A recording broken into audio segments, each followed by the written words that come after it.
And actually, there is, ayan no, ayan o, ayan, kakasabi ko lang, ayan na, ayan na. So, ito guys, itong prosperity na to, no, talagang pwede mo ma-experience kasi suswertehin kayo. Makaka-jackpot kayo guys sa mga oportunidad, no. Merong opportunity na dadating sa inyo, magandang opportunity, mga kapiksi na kapag yan ay pinush mo, kapag hindi ka natakot, kapag yan ay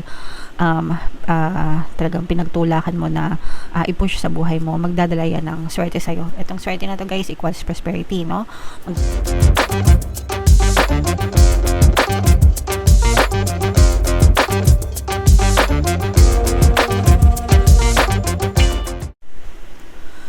Hello guys, hello Aries, welcome back to Pinay Pixie Tarot. Ang pamagat ng episode natin for tonight is New Moon Kapalaran para ngayong January to February. Para sa Aries, Sun, Moon, Rising Sign, and Venus. Yung ating New Moon guys ngayong January ay sa January 19 mga kapiksi. And yung next na New Moon naman natin ay sa February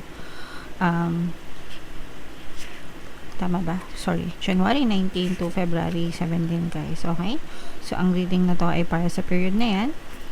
And, grabe naman yung moon message nyo guys, no? Prosperity lies ahead. Grabe. Prosperity, biyaya, pagpapala, kasaganaan. So, yan agad, no? Yan agad ang bunga sa inyo.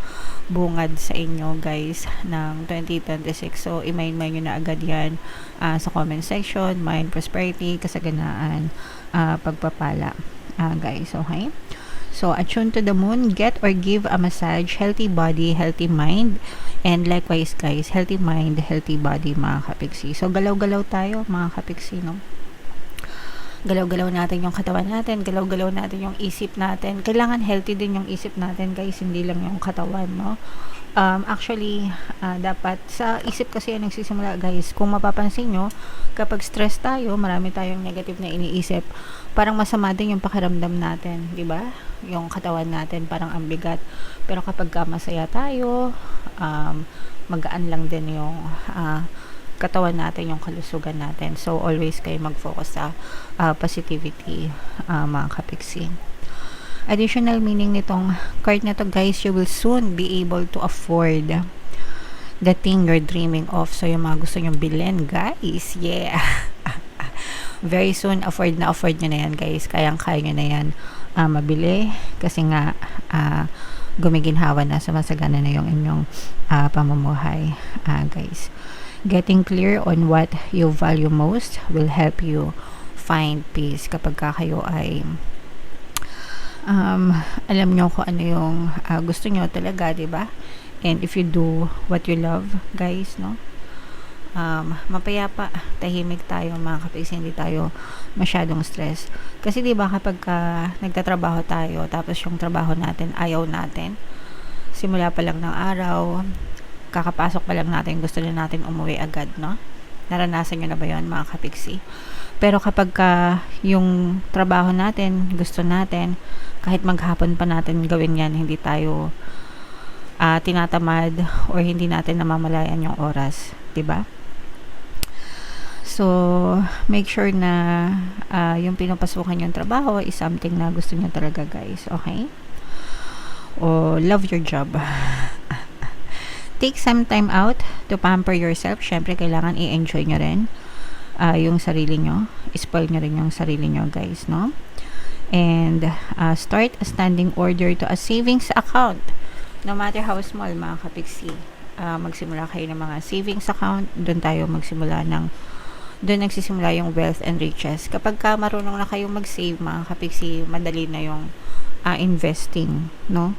Yung investing, yan yung pagpapalago ng pera. Pero kailangan marunong muna kayo mag-ipon kasi hindi naman pera, hindi lang naman yung savings, hindi lang yan dahil sa pag-iipon ng pera, pero dinedevelop niya kasi dyan yung habit ng pagdidisiplina sa sarili, okay?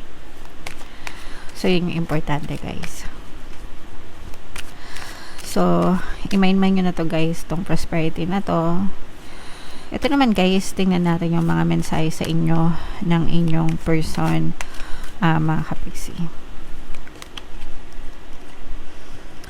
sana ay mahalin mo pa rin ako, no? So, gusto ng person mo na love mo pa rin siya, depende kung anong nangyari sa sitwasyon nyo. Pwedeng nag-away kayo, pwedeng may mga pagtatalo kayo, yung iba pwedeng naghiwalay na rin, pwedeng nag-ghosted kayo, depende kung anong sitwasyon nyo.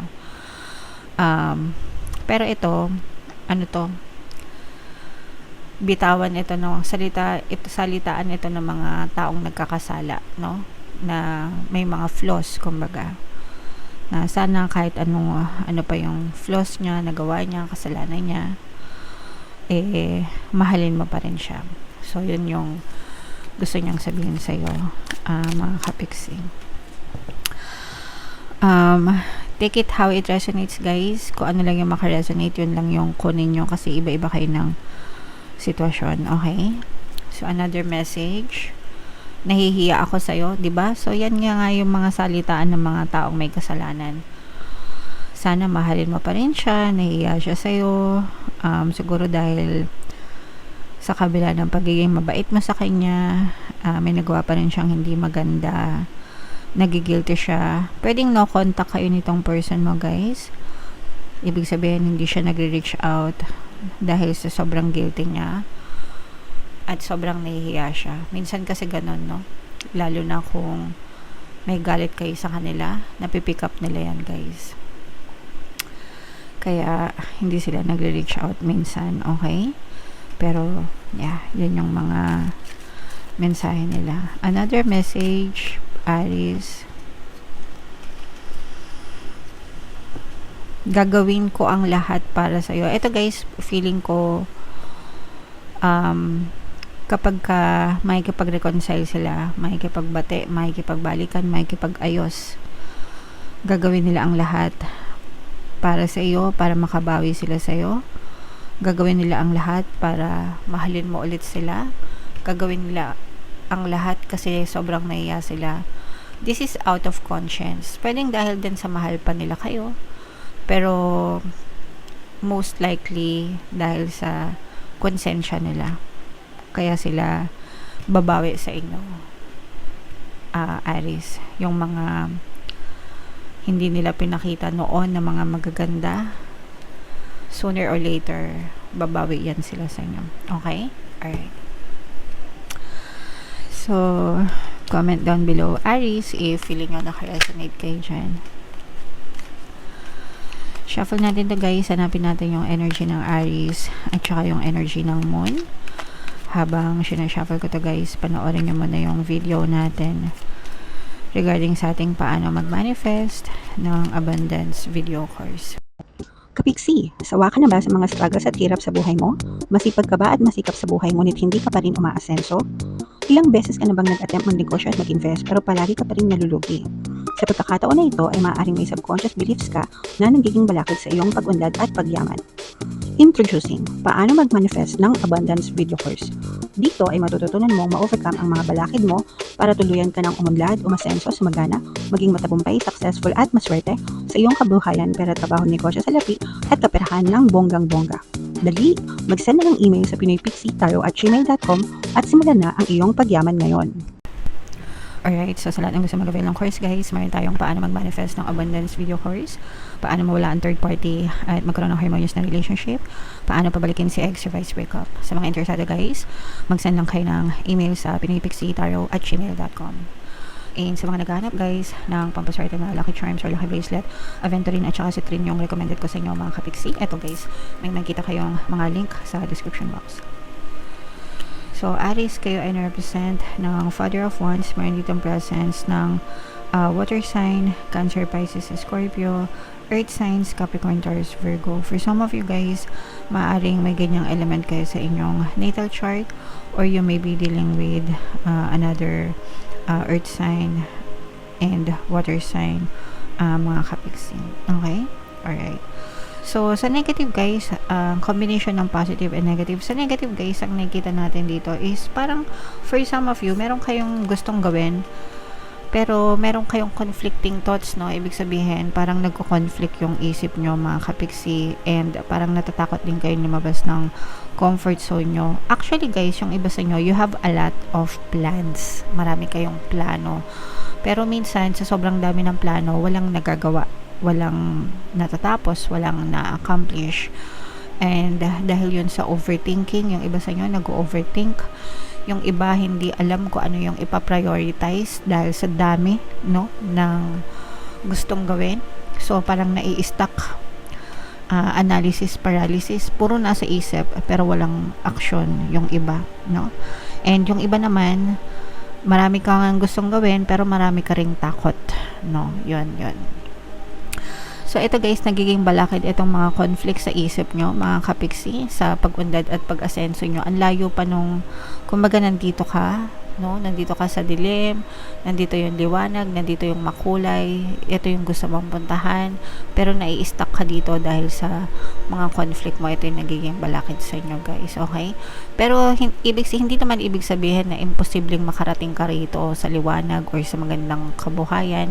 Kailangan mo lang ng conviction, kailangan mo ng paninindigan, paniniwala sa sarili mo. So, kailangan mong paglabanan yung negativities, yung takot, mga kapiksi, kasi parang ikaw din, no? Sabi ko nga sa inyo guys, fear is a mind killer. It's a little death that brings obliteration. So, ibig sabihin, yung mga takot nyo, yun yung pumapatay sa mga pangarap nyo sa buhay. Imbis na makapunta kayo sa magaganda, or imbis na ma-experience nyo yung mga magaganda, tuloy na i-stuck kayo sa kahirapan or sa pagdudusa dahil sa mga takot nyo. Ayan, no, takot kayong lumabas takot kayong lumabas, mga kapiksi. Alright, so pero again guys, no, dadating din yung time na magliliwanag din yung isip nyo, pero yeah, kailangan yung paglabanan yung pagiging matatakotin, kasi kung mapapansin nyo, mas lamang yung nega, mas malamang yung madilim sa inyo guys, no? So you have to overcome those, mga kapiksi. Yung iba sa inyo matalino guys, matalino, smarte, no? Ayan nga, diba, sabi ko nga, prosperity lies ahead, pero yung prosperity na yon parang nabablock naman sa iba dahil sa pagiging nega guys, okay? So, kailangan nyo munang i-overcome yung pagiging nega. What else, mga kapiksi? Tingnan pa natin, no? Hawakan ko lang ito para makita natin kung meron tayong energy na nagsusupport dito sa mga blessings na to. And actually, there is, ayan, no? Ayan, no? Ayan, kakasabi ko lang, ayan na. So, ito guys, itong prosperity na to, no, talagang pwede mo ma-experience kasi suswertehin kayo. Makaka-jackpot kayo guys sa mga oportunidad, no? Merong opportunity na dadating sa inyo, magandang opportunity, mga kapiksi, na kapag yan ay pinush mo, kapag hindi ka natakot, kapag yan ay talagang pinagtulakan mo na i-push sa buhay mo, magdadala yan ng swerte sa'yo. Itong swerte na to guys equals prosperity, no? Magdadala yan ng swerte, ng kasaganaan, ng pagpapala sa buhay mo. Pero again guys, no, sayang itong mga opportunity na to kung hindi kayo kikilos dahil sa mga takot, dahil sa mga conflict nyo, kasi nga marami kayong conflict sa isipan nyo, marami kayong pagtatalo sa isipan. So, kailangan guys, no, with conviction, kasi yung iba sa inyo nagdadasal, sinasagot yung mga dasal nyo, may dadating na swerte, pero kailangan mo paglabanan ang lahat ng takot mo, Aries, okay? So, grabe, sobrang ganda guys, diba? Ang ganda ng turn around. So, ito guys, i-mind nyo na itong mga jackpot na to, itong mga swerte na to, mga jackpot sa opportunities, pagpapala, kasaganaan, i-mind nyo na lahat yan guys, sa comment section, and comment down below if feeling nyo naka-resonate kayo dyan. Okay, so ito yung ating 2026 kapalaran guys. Ito naman yung ating success stories ng paano mag-manifest ng abundance video course. Click here to subscribe guys. Thank you for liking, sharing, and subscribing. See you next time. I love you all. Have a nice day. Bye-bye.